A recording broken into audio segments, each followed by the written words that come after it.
Cultivation refers to the system of messages and pictures that we use to form what we think the world looks like and what we think we, our society, and the idea of power looks like. Cultivation theory focuses on the media of television, but can be expanded to other dominant medias too. But what is it? Cultivation theory explains that the more television you watch, the more likely your view of what the world looks like will be the same as that of what you're seeing on the television. Because of this, your view of the world is often inaccurate, and you may feel the world as more dangerous than it is when watching violent television, and Gerbner, who created the theory, referred to this as the mean world syndrome. George Gerbner was an American journalist born in Hungary. He studied at the University of Budapest, but at that time, young men were drafted into the Hungarian military. So Gerbner fled from Hungary to Paris in 1939 to escape being drafted. In that same year, he went to the United States and studied at the University of California in Los Angeles and transferred to the University of California in Berkeley, where he got a degree in journalism. After enlisting into the American military in 1942 and playing the role in the arrest of a Hungarian prime minister, Gerbner returned to school to receive his master's degree in education in 1951 and a PhD in communications in 1955 at the University of Southern California. With cultivation theory, Gerbner introduced three types of analysis to help researchers understand his claims. These three types of analysis are the institutional process analysis, message system analysis, and cultivation analysis.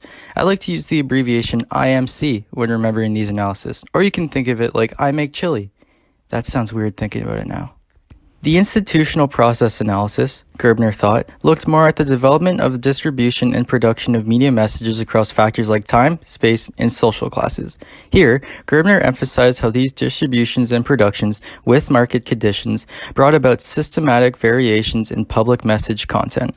Here, the focus is on power and relationships and how they impact the formation and distribution of media messages. The message system analysis had a more scientific take to it. It's more extensive when it comes to media productions. In this analysis, researchers are looking for meanings connected to the mass production of messages and meanings found to be distributed across the complete media landscape. Here, Gerbner believed that, in looking for any frequencies of media messages meaning, one should look across the complete media landscape rather than just one section. This allows researchers to differentiate between high versus low culture and make other such distinctions. The cultivation analysis is more of a longitudinal study of an audience's thoughts on media receptions. Here, cultivation analysis starts by looking at messages produced by institutions and is furthered by looking at the impacts of the messages and their functions in shaping cultivation assumptions regarding the life we live and how we see the world. Gerbner believed messages impact people over a period of time because they are what form the foundation of our cultures. There have been many critiques to the theory of cultivation. One included how introducing multiple controls at the same time made the relationship between television viewing and audience attitudes disappear. Another criticism has been around mainstreaming, suggesting there is no middle lane for audiences to tread through, and therefore cultivation theory is more like a gravitational process pulling us in one direction or the other according to our lifestyles and regarding the current center of gravity, in other words, the dominant belief. In terms of the three analyses, Gerbner didn't give a clear direction of how meanings from media messages create and form beliefs within audiences when it came to cultivation analysis.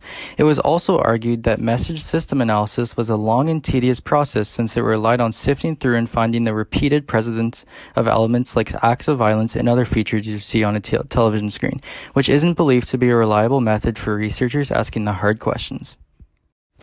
Cultivation theory suggests that the more television you watch, the more likely your view of what the world looks like will be the same as that of what you're seeing on the television. Social media takes the theory a step further, allowing others to interact with you through likes, comments, shares, and the like. Today, we are seeing more negative impacts of social media tied to cultivation theory. The more we engage with social media, the more content we run into reflecting more negative attitudes and beliefs regarding the world around us. It is these negative beliefs reflected by social media that we use as the basis to form our idea of the world. What we see on social media impacts the way we view the world and ourselves, and it has been more negative than positive in modern society with social justice issues and the COVID-19 pandemic.